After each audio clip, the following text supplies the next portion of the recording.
Hola, ¿qué tal? Gracias, Gabriela. Bienvenidos una vez más a las notas de Laura. Y para mí es un gusto acompañarlos en esta sección porque vamos a hablar de finanzas. Hemos venido hablando de la reforma pensional, la vida tiene una evolución, hemos crecido, empezamos a trabajar y nos toca también pensar y enfocarnos mucho en nuestra vejez. Y hoy me acompaña una invitada muy especial quien nos va a hablar de cómo manejar nuestras finanzas personales, cómo evitar estafas, cómo cuidar nuestro bolsillo, porque si algo no nos dieron en nuestra universidad fue esta educación financiera. Así que bienvenida, hoy tenemos con nosotros a Ángela Martínez, ella es la gerente comercial de Confival Capital y es fundadora de Valores, cofundadora de Valores. Bienvenida a un viernes de bienestar. Gracias, Laura, por esta invitación y a todos los de la Defensoría del Pueblo. Pues me siento muy honrada por estar con ustedes hoy. Bueno, Ángela, cuéntanos cómo podemos llegar exitosos a fin de mes. ¿Cuál es el paso a paso? Recibimos nuestro salario y cómo podemos hacer un buen uso de nuestro salario. Bueno, mira, lo más importante en planeación financiera son los hábitos que tengamos. Un hábito, tú sabes que se construye repitiendo una acción de manera, digamos, repetitiva, por así decirlo, lo cual nos permite, pues, ganar esa habilidad. Entonces, el primer hábito es tener un registro de los gastos y también de los ingresos que tenemos. Eso nos va a permitir identificar esos gastos que sean los gastos hormiga, lo que no, digamos, nos aporta como profesionales, como personas o como seres humanos, para poder quitarlo y disminuir esos gastos que son de consumo para dedicarse un poco más a ahorrar y posteriormente a invertir. Bueno, hablemos un poco de los créditos y de las tarjetas de crédito. ¿Son aliadas, son enemigas? ¿Nos conviene tenerlos? ¿Es conveniente endeudarse? Muchas veces está satanizada la deuda. ¿Cómo podemos ser estratégicos a la hora de tomar una decisión de estas? Pues mira, Laura, yo pienso que las tarjetas de crédito no son aliadas ni son enemigas, depende de cómo las uses. Una tarjeta de crédito, digamos que nos permite acceder a beneficios como un tema de millas, beneficios para viajes y también nos permite organizarnos mejor en cuanto a que es un medio de pago. Por otro lado, si utilizamos mal esa tarjeta de crédito, nos vamos a endeudar más allá de nuestro nivel de ingresos. Entonces, en la medida que tú, lo clave es utilizar una tarjeta como medio de pago y no como un mecanismo para aumentar el valor de tu ingreso y excederte en tus gastos. ¿En qué momentos y en qué situaciones es conveniente tomar una deuda o tomar un crédito?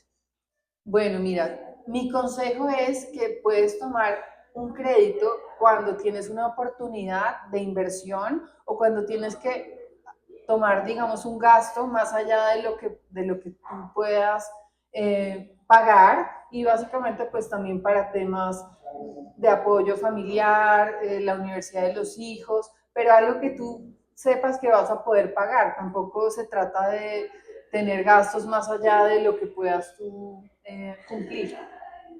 Bueno, Ángela, cuéntanos un poco más sobre el cuidado financiero, cómo podemos evitar estas situaciones que atacan directamente nuestro bolsillo, hurtos, robos, que nos llega un enlace digital a nuestro iMessage o a nuestros mensajes de texto en el celular y es oprima aquí, lo que hacen es robarse esa data. ¿Cómo podemos prevenir esos ataques cibernéticos? Bueno, mira, Laura, yo lo que creo es que hoy en Colombia estamos enfrentando una coyuntura y es que el crimen organizado cada vez está avanzando más. Por eso nosotros como ciudadanos, como personas que pues estamos en medio de esta coyuntura, pues tenemos que aprender y también saber cuándo se trata de una estafa y cuándo se trata de una oportunidad. Normalmente estas estafas vienen, digamos, acompañadas de un proceso donde, digamos, te obligan a tomar una acción en un tiempo muy corto. Esto es muy importante de identificar porque normalmente te invitan a una promoción, algo que no es muy creíble y que el tiempo es muy corto para que tú tomes esa oportunidad. Entonces, ese es uno de los signos de alarma. También es muy importante la huella digital que todos estamos dejando hoy en día en las redes sociales. Tú sabes que hay inteligencia artificial que lo que hace es tomar nuestra foto y hacer que muchas veces es de esa imagen se hagan videos o otras cosas tomando, digamos, diciendo pues lo que el estafador quiere decir. Entonces hay que estar muy alertas, no dejar en redes sociales muchas imágenes nuestras porque esa es la huella digital e información muy cercana. Por ejemplo, el número de hijos que tengo, dónde vivo, información de mis claves. Muchas veces los estafadores lo que hacen es tomar estas fechas muy importantes para ti, que son las claves que todos utilizamos. Bueno, la clave, ¿sabes cuál es la clave que más se usa en, digamos, nuestra Quizás información? el nombre de los hijos.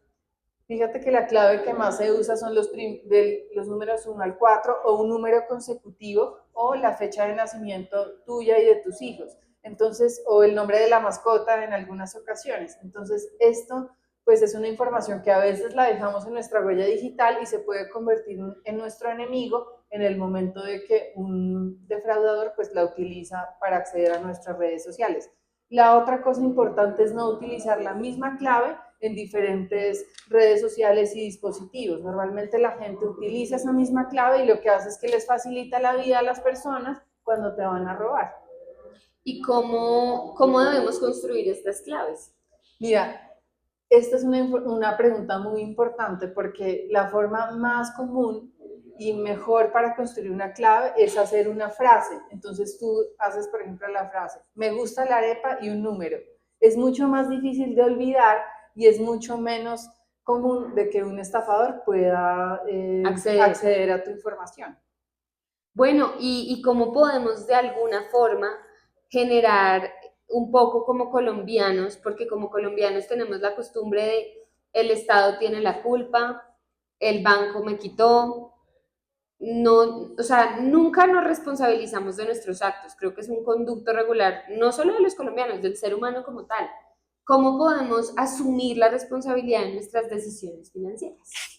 Pues lo primero es educarnos, ¿no? La educación viene desde casa, entonces en casa aprendemos esos principios, pero a veces también aprendemos lo que pues no debemos aprender, porque eso es algo que no elegimos, en dónde nacemos. Sin embargo, sí podemos evaluar todas esas conductas. Si nuestros padres nos enseñan, digamos, a tener una actitud demasiado como restrictiva frente al dinero, pues vamos a tener miedos para gastar y para invertir en lo que tenemos que invertir. Pero si también nuestros padres gastan demasiado, pues vamos a tener conductas obsesivas de gasto. Entonces es poder evaluar y traer esas conductas y esas enseñanzas de nuestros padres que son positivas y negativas para poder tener esa identidad propia y educarnos. Y hoy en día hay muchos recursos en redes sociales, están estos jóvenes de mis propias finanzas y hay muchos recursos disponibles para que podamos aprender y reeducarnos y tener una cultura también de invertir y no tanto de gastar. Bueno, hablemos un poco del ahorro. ¿Cuál es el porcentaje apropiado para ahorrar una vez recibimos? ¿Uno ahorra con lo que le queda o uno ahorra en qué sentido? A veces tenemos ocio.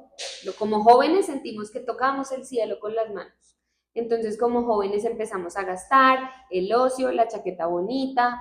Estábamos hablando sobre tal vez comprarse algo en tecnología, un buen computador, un buen celular. ¿Qué tan sano es cambiar el celular cada vez que sale el otro?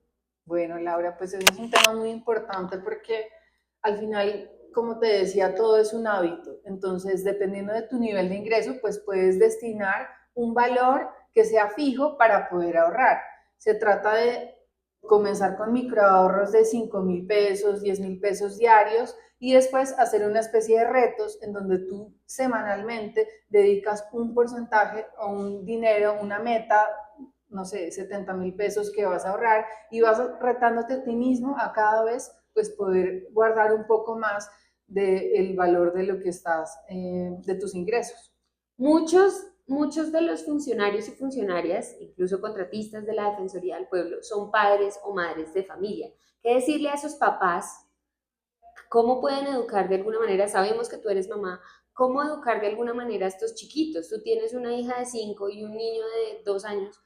más o menos cómo les enseñas a hacer como esos microahorros, porque todo arranca desde casa, como bien lo mencionaste. Sí, así es. Bueno, mira, yo con mis hijos, primero lo que hago es que les enseño el valor del dinero.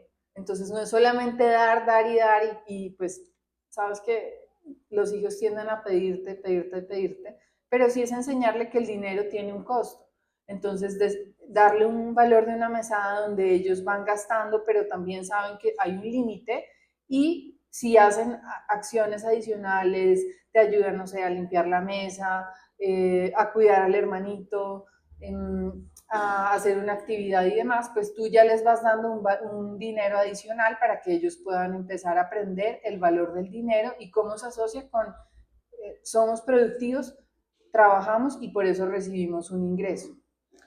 Ya hablamos de educación financiera y hemos hablado de los temas de ahorros, de los créditos, de endeudarnos o no, pero hablemos de este transcurrir de la vida, que cuando nos pensionamos y estamos bien pensionados, porque llegará ese momento, Laura algún día tendrá 60, todos pasaremos la vida como siempre, pero ¿cómo poder hacer uso de una buena pensión?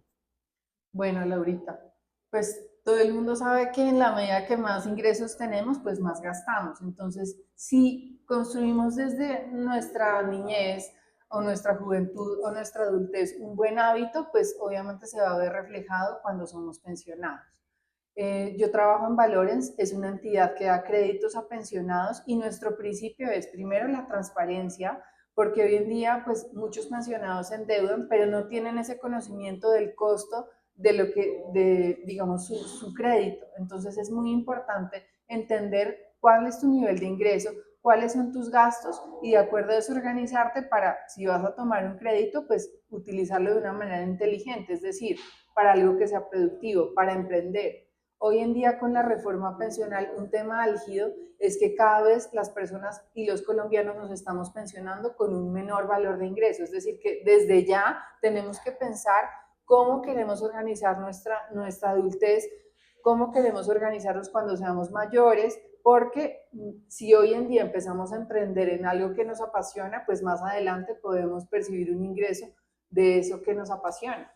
Ángela, ¿qué consejo podemos darle a los jóvenes que nos están escuchando en este momento y dice, eso es muy lejano, eso es para mi mamá, eso es para mi tía Pepa que está apenas ya cumplió su semana, su tiempo, el tema? O sea, ¿qué decirle a estos jóvenes? Pues mi consejo es que organicen muy bien sus ingresos, no piensen que están demasiado jóvenes para planear ya su adultez, su vida mayor y desde ya se visualicen en cómo se van a ver cuando sean mayores. Eso te va a permitir tener una visión más amplia. A veces solo pensamos que toda la vida vamos a ser jóvenes, entonces gastamos, y si bien sí es importante gastar en esas experiencias que al final, digamos, es lo que nos da alegría en la vida, nos da como un propósito para vivir, es como pues ahorrar y de pronto invertir en eso no es un gasto, sino una inversión, un viaje y demás, pero sí es importante imaginarte cómo te ves en tu futuro y que tu trabajo lo hagas con amor. Hoy en día, pues los jóvenes, digamos que están atacados todo el tiempo por redes sociales, entonces viene digamos, imágenes de personas que de pronto tienen otro tipo de vida, entonces es saber en dónde estás, aprovechar las oportunidades que te da la vida y en dónde estás y poder sobre ellas pues construir. Algo que Ángela estaba mencionando es en dónde estás. Sé y tengo conocimiento que muchos funcionarios también son casados. ¿Cómo manejar estas finanzas en pareja también? Pues mira, ante todo es muy importante ser transparentes. Si tú ganas un valor y tu esposo también, pues es importante unir eso y entre los dos hablar de los temas, hablar de las finanzas, planear y dedicar un porcentaje muy claro. Es decir, se aconseja dividir en cada, digamos, cuenta o en unos sobres separados lo que te vas a gastar en, no sé, viajes, en almuerzos, en salidas, y de acuerdo a esto, pues tú vas gastando y ya entre la pareja, pues definen cuánto vas a invertir. O sea, la unión hace la fuerza. Así es. Bueno, hablemos también un poco sobre cuáles son esas expectativas que se tiene a la hora de de ir avanzando en la vida. O sea, hablemos, por ejemplo, en mi caso de la cuenta FC. O sea, qué tanto esta cuenta, pues además de tener un alivio tributario, qué tan conveniente puede ser tener esta cuenta teniendo en cuenta que solamente te la dan como para vivienda o temas, o ese tema específicamente. Bueno, es muy importante hablar de la cuenta de FCI. Es una cuenta que tú abres para poder destinar un ahorro y que no tiene unos gravámenes que el gobierno hoy en día nos cobra. Entonces vas ahorrando en esa cuenta y el día que ya quieres comprar tu vivienda, pues puedes extraerlo sin tener que pues, pagar ese tipo de impuestos. Entonces es muy importante que todos planeemos también si queremos una casa, si queremos, pues si eso es lo que queremos, porque hoy en día los jóvenes y todo el mundo no quiere pues comprar una casa. A veces hay jóvenes que quieren viajar, que prefieren, digamos, dedicarse pues a otras cosas y no necesariamente como en tiempos antiguos la casa es el sueño de muchas personas. Entonces es saber, digamos,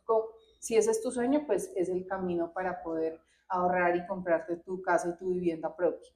Bueno, esta es una pregunta que puede ser muy personal también pues para muchas personas, pero ¿qué tan conveniente es hacer uso de los recursos que tenemos en ocio? Por ejemplo, a mí me encanta ir a conciertos, me parece súper chévere y me parece que es el dinero mejor invertido porque si bien el dinero no es todo en la vida, pero compra momentos y momentos que son muy chéveres, inolvidables para mí cantar, bailar, son experiencias muy buenas, pero ¿cómo se puede manejar de forma medida este tipo de ocio? Tú hablabas ahorita de los viajes, entonces estos viajes que compran momentos, situaciones, entonces, ¿qué decir sobre eso? Sí. Pues lo que tenemos es que encontrar qué es lo que nos da placer y alegría. Hay a muchas personas como a Laura, pues les gusta los conciertos, las actividades y este tipo, digamos, de actividades lúdicas, pero en lo personal a mí me gusta viajar. Hay gente que le gusta, no sé, ir a comer a restaurantes, entonces es identificar esa actividad que te causa alegría, que le da como un propósito a tu vida para poder, digamos, utilizar tus recursos medidamente en esa actividad de ocio que al final es lo que te da placer y te da alegría. Bueno, Ángela, una última recomendación ya para terminar nuestra sección de notas de Laura.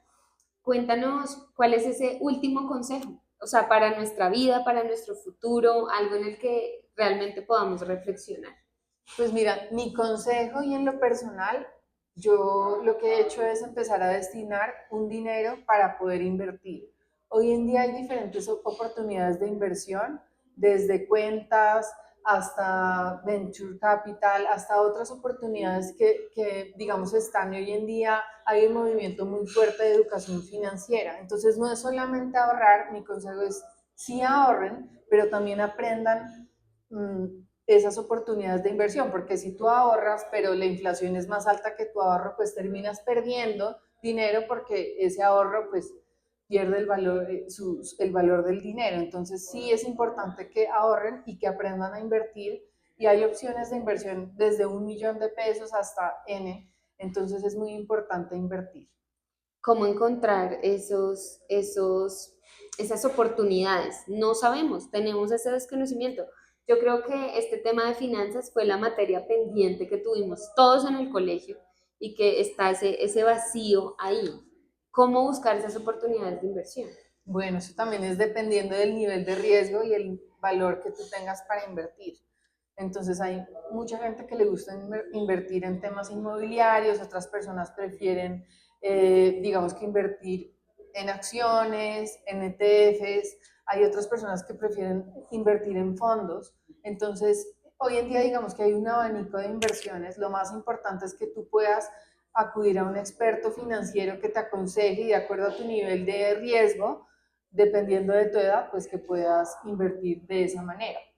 Bueno, Ángela, muchas gracias por acompañarnos en Viernes de Bienestar. Bueno, a ti y a ustedes, muchas gracias por la invitación. Bueno, así que no se desconecten y sigan pegados a Viernes de Bienestar porque aprendimos cosas muy importantes, aprendimos sobre finanzas, cómo ahorrar, distribuir el ocio, aprender a educar a nuestros hijos, aprender a manejar incluso las finanzas en pareja. Gracias, Ángela, por todo lo que nos aportaste y sigan conectados a Viernes de Bienestar.